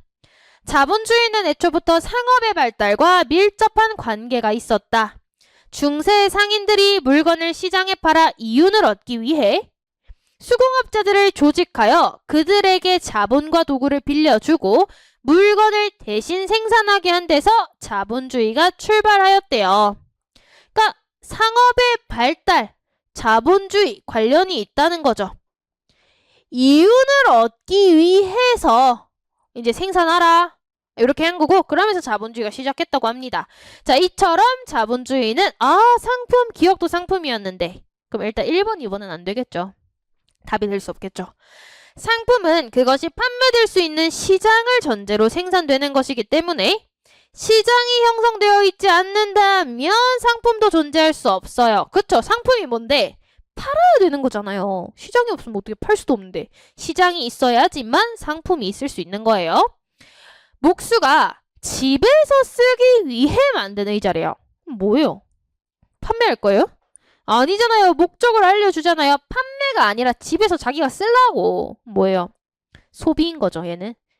그쵸? 소비인 거예요. 그렇기 때문에 이 아이는 재화라고 볼 수가 있겠죠. 재화. 시장에 팔기 위해 만든, 얘는 상품이 되겠죠. 동일한 의자임에도 재화와 상품 나오네요. 대놓고. 그쵸? 재화, 요 아이 상품. 자, 정답은 3번이 되겠습니다. 자, 다음 문단. 이와 같이 상품에는 생산과 유통이라는 두 가지 측면이 있대요. 또 다른 화제를 설명해 줍니다. 얘네들도 좀 차이를 체크해 볼게요. 자본주의 사회에서 생산되는 물품은 자본주의니까 팔려고 상품이 되겠죠. 유통을 맡은 사람이 바로 상인이다. 유통자가 상인. 자본주의에서는 상인이 최고다. 다르게 말하면 유통자가 최고다. 그쵸? 만드는 이에 비해서 파는 이가 더 많은 이익을 남긴다는 뜻이다. 자본주의화가 진행될수록 전자와 후자, 전자 후자도 잘 찾아주셔야 됩니다. 만드는 이가 전자, 파는 이가 후자 사이의 차이는 더 커집니다. 기술 혁신이 이루어져 상품을 생산하는 과정은 갈수록 단순해지고 대량 생산은 쉬워지는 반면 유통의 경우 상품과 최종 소비자 사이의 관계가 갈수록 복잡해지므로 생산에 비해 우회로를 더 많이 거치게 돼요. 뭐가? 유통이. 생산에 비해 유통이. 따라서 자본주의가 성숙할수록 제조업의 이윤은 적어지고, 제조업이라는 건 뭐예요? 생산하는 사람들 이윤이 적어져요. 반면 유통하는 사람들의 이윤, 자, 유통하는 사람의 이윤은 많아집니다. 많아집니다. 자, 유통하는 사람의 이윤은 많아진다. 자, 마지막 문단에서 유통과 제조, 생산의 차이에 대해서 얘기를 했어요.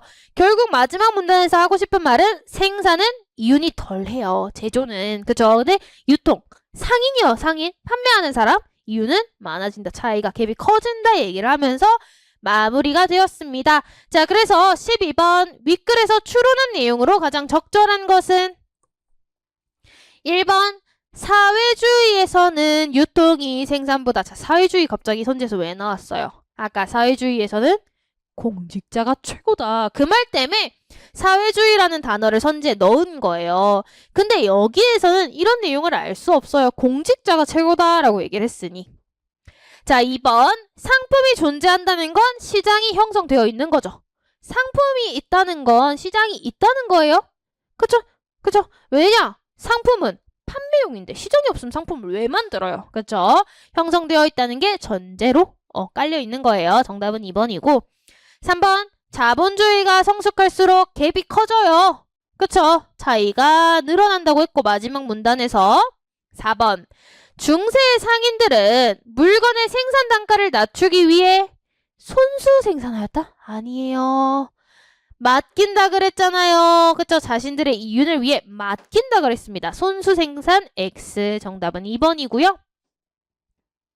자, 문맥상 의미 우리 이미 체크했습니다. 정답은 3번이 되겠습니다. 자, 넘어갈게요. 14번 문제로 가도록 하겠습니다.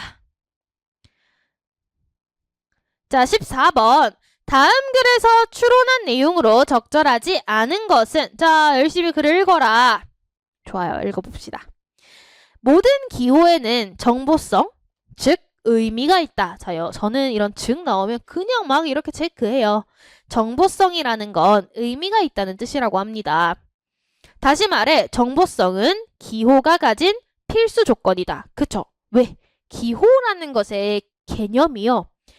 의미를 가지고 있는 문자 부호를 기호라 그래요. 그렇기 때문에 필수 조건이 되겠네요. 정보성은. 그런데 기호에는 정보성뿐 아니라 의사소통의 의도를 가지는 것도 있대요. 그럼 여기에서 정보성과 의사소통, 요것들을 좀 구분을 해주셔야 되지 않을까 싶습니다. 즉, 기호는 정보성만 가진 기호와 정보성 도 가진 의사소통적 기호로 보세요. 구분되잖아요. 정보성만이냐, 둘 다냐, 우리 요 차이를 잘 체크를 해주셔야 됩니다. 가령, 자, 예제는 우리에게 도움을 줘요. 땡큐 하고 읽으셔야 됩니다. 개나리가 피는 것은 봄이 왔다는 신호. 낙엽이 지는 것은 가을이 왔음을 의미합니다. 자, 정보를 준다는 거죠. 그러나 계절을 알리기 위해 개나리가 피고 낙엽이 지는 건 아니에요. 그러한 자연적 기호들은 의사소통적 기호로 볼 수 없대요. 일단은 첫 번째 예제니까 묶어볼게요. 여기에서 우리가 알 수 있는 건 의사소통의 의도를 가진다는 게 무슨 말이에요? 무언가를 알리기 위한 목적이 있는가? 그쵸? 근데 어쨌든 이 자연적 기호의 경우는 알리기 위한 목적은 없어요. 자연적으로 그러해서 그런 정보성을 띠는 거지. 알리기 위한 목적은 없으므로, 자, 정리할게요. 우리 이런 자연적 기호는 의사소통은 X 치셔야 됩니다. 자, 내려가 볼게요. 개인의 지문이나 필체 역시 사람을 식별하는 기호가 될 수 있다. 정보를 준다는 거예요. 하지만 지문과 필체가 사람을 식별하기 위해 존재하는 건 아니죠. 목적을 가지고 있지 않아요. 목적을 가지고 있지 않으므로 이들은 정보성을 가진 기호일 뿐이다. 자, 여기서 이제 우리가 정리가 돼요. 정보성은 다 가져요, 기호가. 근데 어떤 목적을 위해 존재하냐 아니냐로 의사소통 기호이냐 아니냐로 구분이 되는 겁니다. 자, 코난 도일의 소설에서 셜록 홈즈는 상대의 손톱, 코트의 소매, 표정 등을 근거로 그 사람의 직업이나 성격을 추리해냅니다.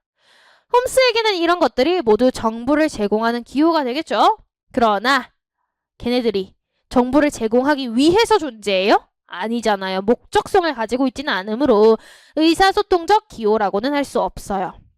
반면 인간이 관습적으로 사용하는 기호인 봉화, 교통신호등, 모스 부호 등 묶을게요. 요 아이들이 왜 존재해요? 알려주기 위해서. 그렇다는 건 의사소통의 의도를 명백히 가진다고 볼 수가 있습니다. 모든 기호를 통틀어 인간의 언어는 가장 복잡하고 체계적인 관습적 기호이며 의사소통적 기호이다. 우리가 여기에서 또 하나 더 체크할 수 있는 게 의사소통적 기호를 우리는 이렇게도 표현할 수 있대요. 관습적 기호. 되겠죠? 두 핵심 화제를 잘 비교해 주신다면, 자, 선지 볼게요. 선지 보시면요. 물론 발문에서 추론이라고 나왔었지만 정확하게는 추론하기 유형 중 적용하기 유형이에요. 적용하기 유형이 뭐예요? 새로운 예제를 주고 이게 뭐게? 지문 내용이랑 연결 짓는 거예요. 자, 1번 선지 볼게요. 새로운 예제가 전쟁 중에 군대에서 사용하는 암호래요. 군대에서 사용하는 암호는요. 특정 누군가에게 무언가를 알려주기 위해서 쓰지 않습니까? 그쵸? 알려주기 위해 목적을 가지고 있어. 관습적 기호가 되겠죠. 일기예보에서 흐린 날씨를 표시하는 구름 모양의 아이콘. 왜 있어요, 이 아이콘? 우리한테 정보 주려고 알려주기 위해서 이런 아이콘이 있는 거 아니에요? 그럼 목적성을 가지고 있네? 자연적 기호 아니겠죠. 그쵸? 의사소통적, 인간이 만든 관습적 기호에 해당이 되겠습니다. 자, 3번. 특정 질병에 걸렸을 때 나타나는 얼굴색. 자, 얼굴색이 야, 너 질병 걸렸다 알려주기 위해서 그런 얼굴색을 띄어요? 일부러 목적을 가지고? 아니에요. 그렇기 때문에 정보성만을 가진 기호이다라고 보실 수가 있습니다. 4번. 얘는 애초에 목적을 제시해주고 있어요. 구별하기 위해 의사소통적 기호가 되겠습니다. 적용하기 유형이었어요. 다음 문제 넘어가 볼게요. 다음 문제 15번입니다. 다음 글의 가, 나에 들어갈 말을 적절하게 나열한 것은? 자, 우리 그러면 빈칸 추론이 되겠죠. 자, 빈칸의 위치 한번 쭉 체크해 줄게요. 자, 가 같은 경우는 1문단의 마지막 문장이네요. 그럼 일단 정리해 줄 것 같으니까 인접한 부분에서 힌트를 좀 얻어볼게요. 누구의 말은 기억에 오래 남는가? 그리고요. 나 같은 경우는요. 이 문단의 시작에 있네요. 한편 타인에게 영향을 받는 자아를 설명하는 개념 중에는 나라는 것도 있다. 그럼 얘는 한편이라고 하는 접속어를 통해서 알 수 있는 거. 또 다른 얘기하겠다는 거잖아요. 이 문단 전체 내용을 정리하는 나일 것 같아요. 빈칸 인접한 문장에서 힌트가 분명히 있을 겁니다. 그것들 좀 찾아보도록 할게요. 자, 1문단. 자아 개념이란 자신에 대한 주관적 견해로서 개인이 가지고 있는 능력, 성격, 태도, 느낌 등을 모두 포괄한다. 자아의 형성에 영향을 미치는 요인 중 하나로 타인에게서 듣게 되는 나와 관련된 메시지를 들 수 있다. 물론 타인 중에는 자신이 느끼기에 나에게 관련이 적은 사람도 있고 중요한 사람도 있다. 예를 들어 너의 글은 인상적이야. 앞으로 좋은 작품을 쓸 수 있을 것 같아 라는 말을 누군가에게 들었을 때 그 사람이 나에게 중요하다면 그 평가는 큰 영향을 미친다. 그런 범주에 들어갈 수 있는 사람들로는 부모, 친구, 선생님 관련 있는 사람들이죠. 이 사람들은 그럼 뭐 하는 사람들이라는 거예요? 나에게 중요한 사람이라는 거죠. 이 사람들이 한 말이 큰 영향을 미친대요. 즉 나에게 가의 말은 기억에 오래 남는다. 큰 영향을 미친다를 이렇게 다시 표현했겠구나 볼 수 있겠고, 그러면 가에 들어갈 내용 나에게 중요한 사람 정도가 되겠습니다. 자, 그러면 한번 선지 보도록 할게요. 쉽네요. 관련이 적은 영향을 주겠죠. 관련이 적은 만큼 중요한 타인으로 가셔야 됩니다. 자, 우선 2번, 4번으로 좁혀주시고요. 이 문단 볼게요.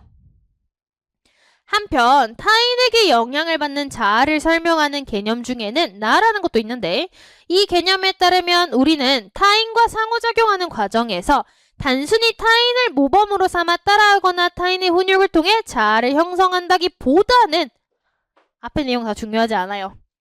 타인에게 비치는 나의 모습을 상상하고 그 모습에 대한 타인의 판단을 추정한대요. 그러한 추정을 통해 자기에게 생겨난 감정을 알아가는 과정에서 성숙한 자아를 형성해 나간대요. 자, 타인에게 영향을 받는 자아를 설명하는 개념 중 나라는 것. 지금 이 문단에서 중요한 건 요거 아닙니까? 타인을 통해서 자아를 형성한다기보다는 타인에게 비치는 나의 모습을 내가 상상하는 거예요. 스스로 형성한다는 거죠. 자, 관련 내용 지문 선지에서 찾아볼까요? 어때요? 타인을 따른다 고르시면 안 되죠. 우리 방금 요거 X 친 내용인 거예요. 그래서 정답은 4번. 거울에 비친. 내가 상상하는, 내가 보는 나, 이걸 거울에 비췄다 라고 표현을 하고 있는 겁니다. 정답은 4번이 되겠습니다. 그래서 빈칸 추론은 항상 빈칸 인접한 데서 핵심을 두고 읽어주시면 힌트 찾기 어렵지 않으실 겁니다. 다음 문제 넘어가 볼게요. 자, 다음 문제 16번 문제로요. 논리 문제네요. 다음 글의 밑줄 친 결론을 이끌어내기 위해 추가해야 할 것은? 자, 추가해야 할 전체 찾기입니다. 자, 그럼 일단 얘도 무작정 기호화 한번 해보도록 하겠습니다. 마라톤을 하는 사람들 모두 식단 조절을 하거나 근력 운동을 한다고 합니다. 되겠죠? 첫 번째 명제예요. 근력 운동을 하는 사람들 모두 건강하다. 그래서 나온 결론이 무엇이냐면 마라톤을 하는 사람은 모두 건강하다고 합니다. 자, 근데 우리 이거는 역으로 한번 이렇게 올라가 볼게요. 자, 마라톤을 하는 사람은 건강하대요. 그게 사실 이미 마라톤이 전권에도 나와 있고 후권의 건강도 나와 있어요. 그러면 마라톤을 하는 사람이 전부 다 근력 운동을 하면 건강했을 텐데. 그죠? 그러면은 연결고리가 있어요. 모든 마라톤 하는 사람이 근력 운동을 한다. 그럼 건강으로 연결이 돼요. 그죠? 요렇게. 그러려면 하나, 마라톤 하는 사람이 만일 식단을 하지 않는다는 전제가 있다면 우리 얘가 부정됨으로써 얘가 반드시 선택되겠죠. 그래서 건강하다까지 올 수가 있어요. 근데 그 아이는 선지 없어요. 마라톤을 하는 사람은 식단 조절을 하지 않는다? 없어요. 그렇기 때문에 우리는 또 다른 아이를 찾아보셔야 됩니다. 또 다른 아이 어디를 이용할까요? 이번에는 오히려 식단을 이용해서 새로운 전제를 만들어 보는 거예요. 자, 마라톤을 하는 사람이 식단 또는 근력 운동을 해요. 근력 운동을 하는 요 사람들은 건강하겠죠, 무조건. 그럼 이 결론이 나요. 근데 요 사람들도 있을 수 있잖아요. 요 파이, 요 사람들 말고 식단 관리하는 사람이 있을 수도 있잖아요. 그러면 오히려 식단 관리를 하는 사람이 건강하다라는 전제를 만들어 버린다면 마라톤, 식단, 건강. 마라톤, 식단, 건강. 마라톤 하는 사람은 건강하다. 식단 하는 사람들은 그렇게 되겠죠? 뿐만 아니라 마라톤 하는 사람 중에 근력 운동하는 사람 건강하다며. 그러면 여기에 해당하는 모든 사람이 건강해지겠죠. 요렇게 건강으로 가겠죠. 그쵸? 자, 그래서 요 아이가 있는가를 찾아보는 겁니다. 식단 조절하는 사람 모두 건강하다. 2번 선지에 있죠. 그쵸? 얘 같은 경우는요. 어떤 기호 혹은 제가 항상 말씀드리는 어모어 이런 공식을 활용했다기보다 피셋형이라고 생각하시면 돼요. 거꾸로 가면서 논리적으로 접근해 보는 거예요. 이런 거는 훈련, 연습을 통해서 이런 논리력이 강화가 됩니다. 많이 풀어봐야 됩니다. 피셋형 같은 경우도 어찌되었든 요 결론을 뽑아내려면 근력 운동하는 사람은 모두 무조건 건강하니 요 사람들을 건드리자. 식단하는 사람들이 건강해버리면 이 사람 모두 건강하겠네. 그러면 여기에서 건강까지 키워드가 뽑아지겠죠. 그쵸? 정답은 2번이 되겠습니다.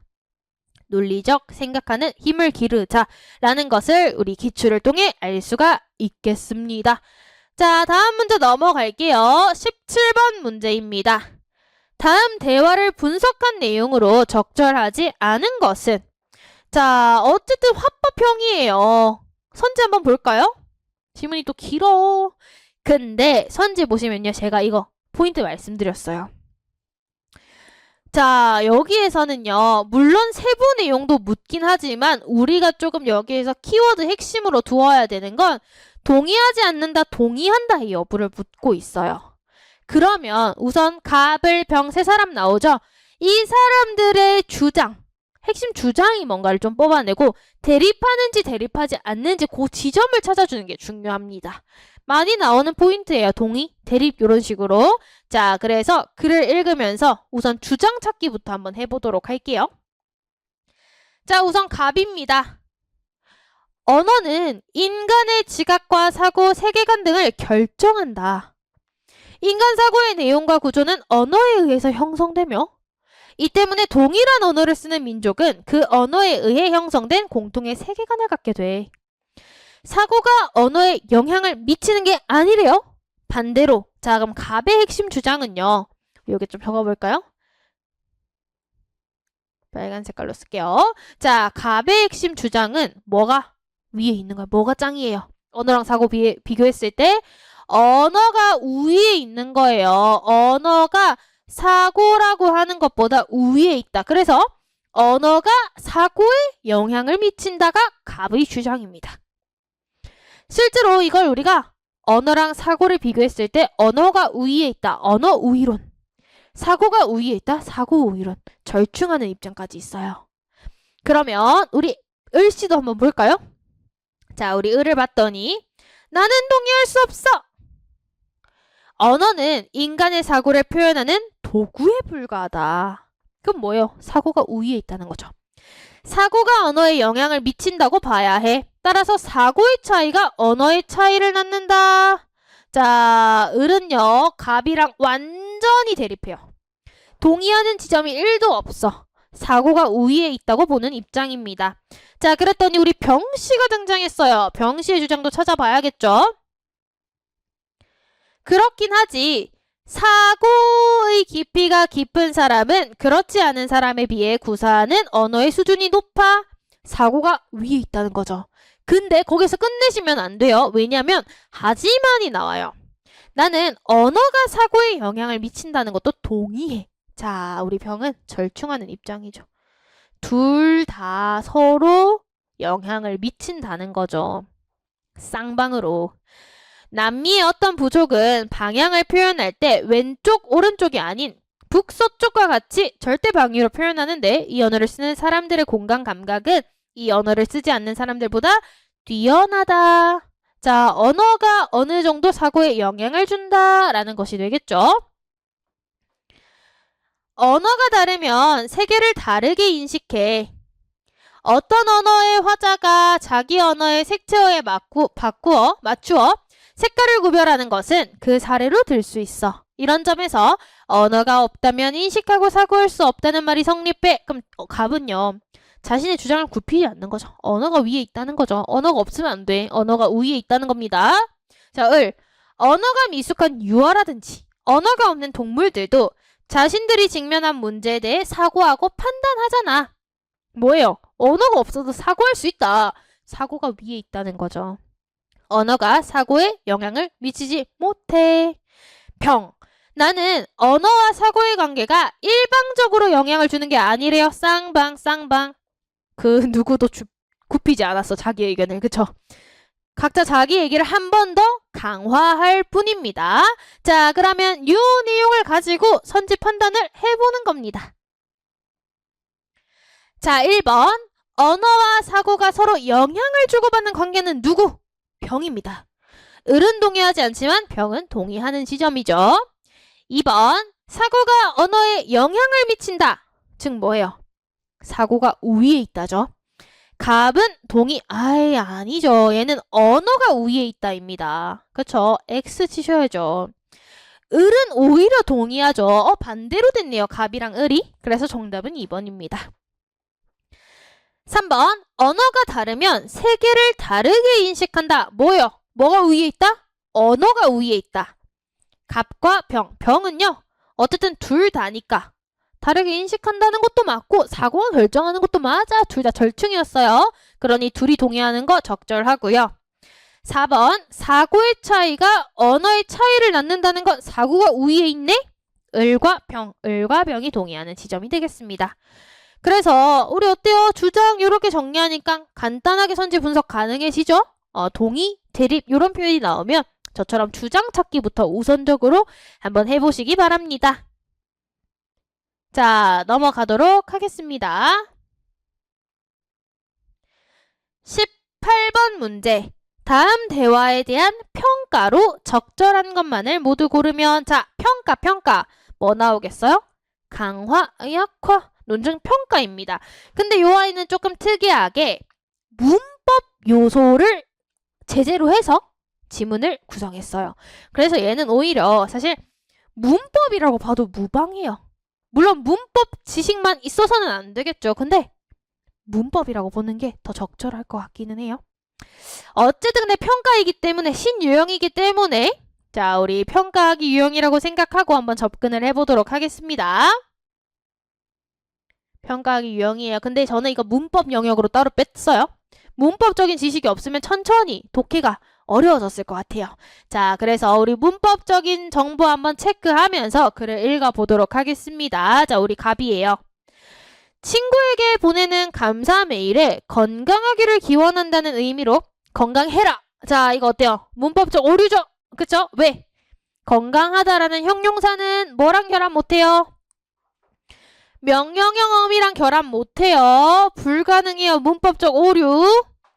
다른 친구가 그건 잘못된 표현이니까 쓰면 안 된다고 하더라고. 널리 쓰이는 표현인데 왜 쓰면 안 된다는 거야? 문법 규범에 어긋난 표현이 자주 쓰인다는 이유로 문법 규범으로 인정되어서는 안 돼. 자, 을이 자기의 주장을 갑자기 펼칩니다. 자, 자주 쓰인다는 이유로 규범으로 인정되어서는 안 된대요. 문맥상 건강해라는 상대방에게 명령하는 의미를 지니는데 건강한 상태를 명령할 수는 없잖아. 그래서 형용사의 명령형은 문법 규범에 어긋나는 거니까 사용하면 안 돼. 마찬가지로 어휘도 사람들이 자주 쓴다고 해서 비표준어가 표준어가 되는 것은 아니잖아. 자, 즉 을의 주장은 널리 쓰인다고 표준어로 인정하면 안 돼. 자, 그랬더니 우리 갑 볼게요. 문법 규범에 맞게 쓰거나 표준어를 사용하는 것이 권장되어야 하는 것은 옳아. 근데 문법 규범에 맞지 않거나 비표준어라고 해서 사용하지 말아야 하는 것은 아니라고 생각해. 자, 우리 을과 대립하는 지점이 나옵니다. 그쵸? 비표준어라고 야 사용하지 마. 이건 안 된다. 문법 규범이나 표준어는 공통의 언어 사용을 유도하기 위한 정책으로 제시된 것일 뿐이거든. 건강해라는 언중에게 널리 쓰이니 사용해도 무방해. 자, 그러면 대립되는 지점을 좀 찾았다. 그쵸? 요 아이를 우리는 평가해 보겠습니다. 자, 기억, 쓰, 여지다, 잊혀지다와 같은 이중피동 뭐예요? 문법적으로 오류죠. 사람들에게 널리 쓰이는 표현이지만 문법 규범에 맞지 않으니까 사용하지 말자는 누가 주장했어요? 을. 갑은 반대였잖아요. 얘는 강화하지 않아요. 이거는 강화 안 되죠. 자, 다시. 요 아이는요. 강화하지 않는다. 즉 반대되는 포인트니까 약화한다라고 가시는 게 적절하겠네요. 자, 니은 명령문 행복해라가 문법 규범에 맞지 않지만 상대방이 행복하기를 바라는 기원의 의미로 널리 쓰이니 써도 된다. 널리 쓰이니 써도 된다. 누구의 주장? 갑. 약화가 아니네요. 같은 말 하고 있죠. 강화, 뒷받침하는 예제가 되겠습니다. 자, 디귿. 언중이 비표준어이던 맨날을 자주 사용하는 현실에 따라 표준어 만날과 함께 맨날도 표준어로 인정되었대요. 비표준어였는데 널리 썼어. 많은 사람들이 썼어. 그래서 표준어로 인정됐대요. 을과 반대되죠. 우리 아까 분명히 을은 이 얘기했어요. 보시면요. 자, 우리 을, 어휘도 사람들이 자주 쓴다고 해서 비표준어가 표준어가 되는 건 아니잖아. 디귿 예제가 얘랑 완전히 반대되는 얘기하고 있잖아요. 그쵸? 그렇기 때문에 우리는 을을 약화한다. 을의 입장을 약화한다. 디귿은 적절하네요. 자, 그래서 18번의 정답은 1번이 되겠습니다. 자, 19번 문제 한번 살펴보도록 할게요. 다음 대화에 가에 들어갈 말로 적절한 것은 아마 이 문제에서 당황하신 분들이 꽤 많을 것 같아요. 도대체 뭐 하라는 거야? 뭐 기와 어모어로 풀라는 것도 아니고 아까 우리 푼 논리 문제처럼 역으로 가서 논리적으로 생각하라는 것도 아닌 것 같고 근데 얘는요 되게 간단한 문제였어요. 되게 간단한 문제를 말장난해 놨어요. 그래서 많은 분들이 시험장에서는 특히 더 당황하셨을 것 같아요. 자, 일단은 논리 문제이기 때문에 기호화는 한번 해볼 겁니다. 자, 보시면 공무원은 공직자이고 공직자는 그 직책만으로 국가나 사회에 영향을 미치는 공인이야. 공인이니까 공인으로서 사명감을 가질 의무가 있어. 자, 요거를요.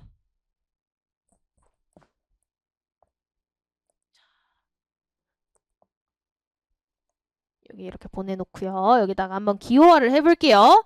있는 그대로 쓰시면 돼요. 공무원이야. 공직자야. 그래서 뭐다? 공인이야. 그래서 사명감 가져야 돼. 전부 다 전체적으로 연결할 수 있는 내용이었습니다. 자, 하지만 공무원이 아닌 사람이라면 사명감을 가질 의무는 없어. 이렇게 얘기를 하고 있어요. 우리 갑이 얘기한 내용을 기호화하면 이렇게 두 개 정도의 명제로 표현할 수 있을 것 같습니다. 자, 그랬더니 을이 모든 사람이 죽는다고 죽는 것들이 모두 사람인 건 아니잖아. 공무원이 아닌 모든 사람은 공인으로서 사명감을 가질 의무가 없다. 자, 네가 말한 이 주장을 하려면 가가 참이어야 돼. 자, 즉 네가 말한 이 내용이 참이 되려면 추가해야 하는 전제를 찾아라 라는 거예요. 근데 여러분 이게 뭐냐면요. 얘가 참이 되려면요. 요 아이가 우리 얘가 참이라면 또 참이 될 수 있는 명제가 하나 있잖아요. 어떤 거? 대우관계? 써볼까요? 사,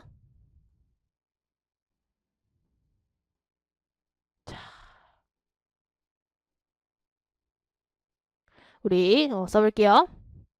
사명감을 가진 사람은 공무원이야. 자, 요렇게 되면요. 얘도 참이 되잖아요. 만일 얘가 참이라면 당연히 얘도 참이 되겠죠. 역으로 생각했을 때. 근데 이게요. 3번 선지에 있었다. 그치요? 너무 어이없게 대우관계를 묻는 문제였어요. 근데 말장난을 해놓으니까 사람들이, 수험생분들이 이거를 최대한 써먹어야지, 써먹어서 이 결론을 어떻게 도출할까만 생각하다 보면 답이 안 보였을 거예요. 근데 우리 여기에 참이 되려면 얘가 반드시 참이어야 된대요. 역으로 얘가 참이면 얘가 참이다도 되잖아요. 그쵸? 그러면 요 아이의 대우관계 쉽게 생각하셨으면 돼요. 대우관계가 만일 선지에 없었다면 문제가 어려워졌을 거예요. 근데 떡하니 대우관계가 있네. 얘가 참이면 반드시 얘가 참이 되겠죠. 대우관계는 서로 참이니까, 참인 관계니까. 정답은 3번이 되겠습니다. 되게 어이없는 문제였어요. 자, 어쨌든 우리 19번 이렇게 보고 넘어가도록 하겠습니다. 자, 마지막 문제입니다. 20번 문제, 발문. 다음 글의 논지를 약화하는 것. 그러면 요 글에서 주장을 좀 찾아주시는 거예요. 견해와 근거를 찾아주시고 걔랑 반대되는 말하는 선지 찾으시면 되겠죠. 읽어볼게요.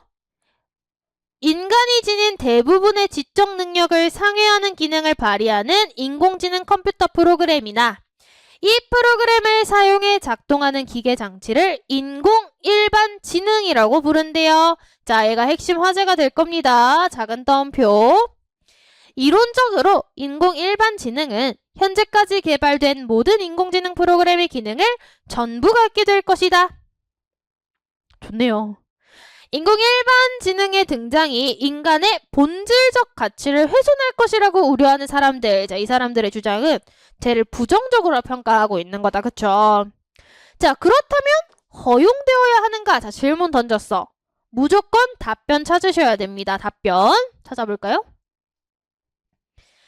인공 일반 지능의 개발이 허용된다면 머지않아 인공 일반 지능은 개발이 될 거예요. 이로 인해 인공 일반 지능은 대부분의 직업 영역에서 인간을 대신해 업무를 수행할 것이고 많은 사람들이 우리 필자도 이걸 부정적으로 평가하고 있어요. 직업을 잃고 소외감을 느낌으로써 인간의 본질적 가치가 훼손된다. 또한 인공 일반 지능이 개발된다면 인간은 더 이상 지구상에서 특별하고 우월한 존재가 아니다. 이는 인간이 지닌 특별하고 우월한 존재론적 지위, 즉 인간의 본질적 가치가 훼손된다는 것이다. 부정적으로 평가 내리고 있어요. 자, 인간의 본질적 가치는 어떠한 경우에도 훼손되어서는 안 되므로 인공 일반지능의 개발은 허용될 수 없다. 허용되어야 하는가? 질문에 대한 답이 이렇게 나왔어요. 필자의 주장, 견해라고도 볼 수 있겠죠? 자, 그래서 필자의 주장과 이를 위한 근거가 이렇게 쭉 나와 있었어요. 주장과 근거를 뒷받침하지 않는, 즉 반대되는 선지를 찾으시면 됩니다. 자, 그러면 우리 선지로 한번 가봅시다. 자, 1번. 인공 일반지능의 수준에 미치지 못하는 특정 분야에 특화된 인공지능 프로그램만으로 많은 사람이, 자, 이거 필자가 근거로 든 거죠. 일자리를 읽고 소외감을 느낀다. 같은 말하고 있으니까 얘는 강화하는 선지다 라고 가셔야 됩니다. 자, 2번. 인공지능 연구로 노벨 물리학상을 받은 H는 인공지능 기술이 인간에게 존재론적 지위에 위협이 될 것이래요. 즉 인간이 더 이상 우위에 있지 않을 것이다. 필자가 한 말이죠. 같은 말하고 있네. 강화로 가셔야 됩니다. 자, 3번. 현재 상용화되어 있는 대화형 인공지능은 마음의 상처를 입은 사람에게 위한 인공지능, 긍정적으로 평가 내리고 있잖아요. 그러면 반대 아닙니까? 논지를 약화하는 선지가 되겠습니다. 그래서 정답은 3번이고요. 4번까지 살펴보면 인공 일반지능의 개발이 인간의 본질적 가치를 훼손한대요. 지문에서 나온 말이죠. 같은 말하고 있죠. 얘도 동일하게 강화하는 선지가 되겠습니다. 자, 그래서 우리 문제풀이는 여기서 마무리를 하도록 하겠습니다.